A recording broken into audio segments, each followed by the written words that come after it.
Have you ever opened your banking app on a random Tuesday afternoon, maybe while pretending to work, and thought, wait, where did it all go? You got paid last week. You didn't book a holiday. You didn't buy a Rolex. And yet somehow your balance looks like it's been quietly mugged in a dark alley. And then you see these YouTube videos screaming, make $100,000 in 1 year, and you laugh. Because in your head you're thinking, mate, I'm just trying to survive until next payday. Look, I get it. Most people hear $100,000 in 1 year and immediately assume it's either a scam, a lottery win, or some crypto bro who got lucky at 19. But here's the thing. What if I told you that for a normal person with a normal job, no trust fund, no viral TikTok account, hitting $100,000 in 1 year is mathematically possible? Not by gambling, not by praying, but by changing the way you think about income, saving, and leverage. And before you click off thinking, this isn't for me, I want you to do something. Imagine it's 12 months from today. You open your account and it says $100,000. Just pause. What changes? The stress, the way you walk into work, the way you say no to things you hate. That number isn't just money, it's breathing room, it's options, it's power. My name is Ian and I spend way too much time thinking about how ordinary people can build extraordinary financial leverage. If you're someone who works hard, earns decently, but still feels like money slips through your fingers, and wealth feels just out of reach, make sure to hit that subscribe button and give this video a thumbs up if this helps you out.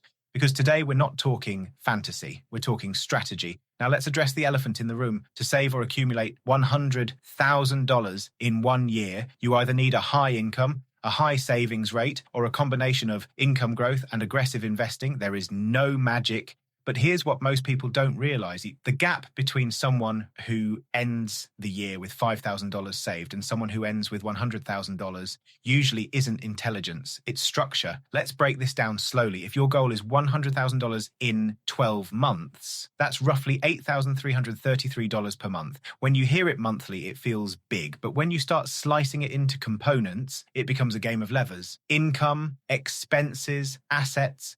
Most people focus only on cutting lattes. That's like trying to empty a swimming pool with a teaspoon.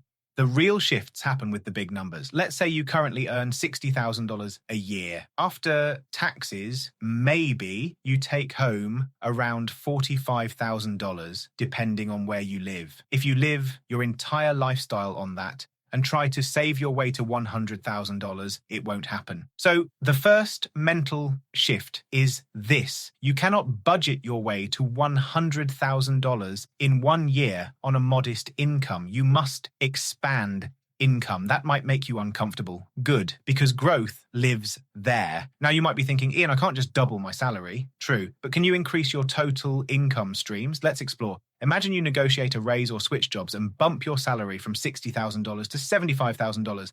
That's an extra $15,000. Now imagine you start a side income, consulting, freelancing, reselling, tutoring, content creation, anything aligned with your skill set, and you generate $2,000 per month. That's $24,000 per year. Suddenly, your total income moves from $60,000 to nearly $100,000. And here's the crucial part. You don't inflate your lifestyle. You keep living like you earn $60,000. That extra $40,000? Invested, saved, deployed. That's step one. This is where it gets really interesting.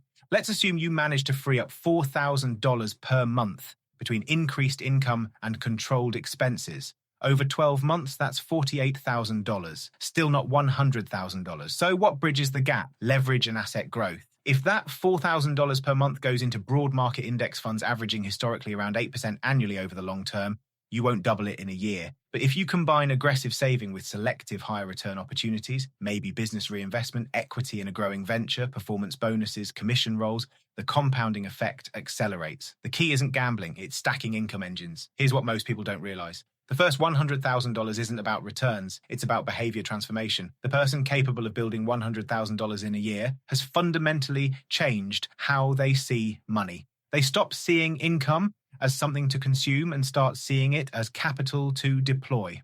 That psychological flip is everything. When your friend buys a $50,000 car on finance, you don't see status, you see opportunity cost. That $50,000 invested at 8% for 20 years becomes over $230,000. Suddenly the car doesn't look shiny, it looks expensive. Now you might be thinking, okay, but what about debt? Good question.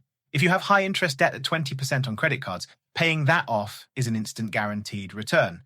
Before chasing $100,000 in investments, You eliminate financial leaks. Think of your finances like a bucket. If there are holes, pouring more water won't help.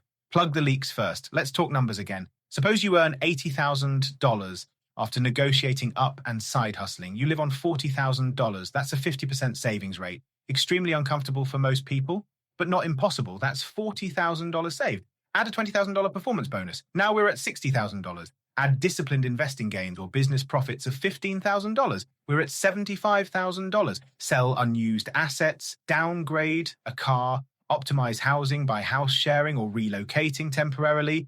Maybe that frees $10,000 to $15,000. Suddenly, $100,000 isn't magic. It's aggressive alignment. This is where people fail. Lifestyle inflation. The moment income rises, spending rises faster. New apartment, new subscriptions, new car payment, and the gap never widens. The wealthy do the opposite. Income rises, lifestyle stays flat. Gap explodes. That gap becomes investment fuel. Let's also talk about environment. If everyone around you normalizes being broke, $100,000 feels insane.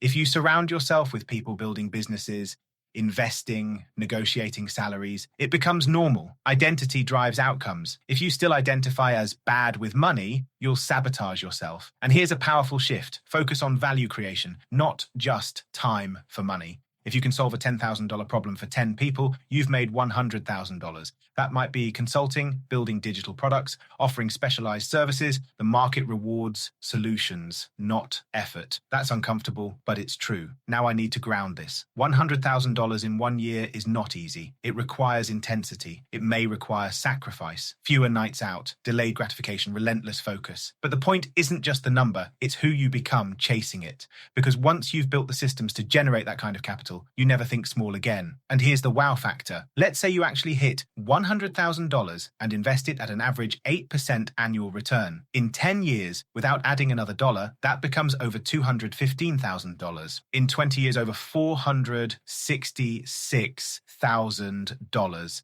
That single intense year can ripple across decades. That's why the first $100,000 changes everything. Momentum shifts. Your money begins working. So if you're watching this thinking, okay, this feels impossible, ask yourself this instead. Well, what would have to be true for it to be possible? You want a higher income, different city, new skill, side business, negotiation courage? The answers are usually practical, not mystical. Here's your actionable roadmap. Increase income by at least 20% this year through negotiation or job switch. Build one scalable side income stream. Fix expenses at a stable baseline. Automate investing monthly. Avoid lifestyle creep. Track net worth monthly like a scoreboard. And treat money as capital, not consumption. Because at the end of the day, $100,000 in 1 year isn't about hype. It's about compression. Compressing growth that most people spread over 5 years into one focused, intentional year. If this stretched you, good. Growth should feel slightly uncomfortable. Remember, ordinary actions create ordinary outcomes. Strategic intensity creates leverage. I am Ian. Don't be broke. See ya.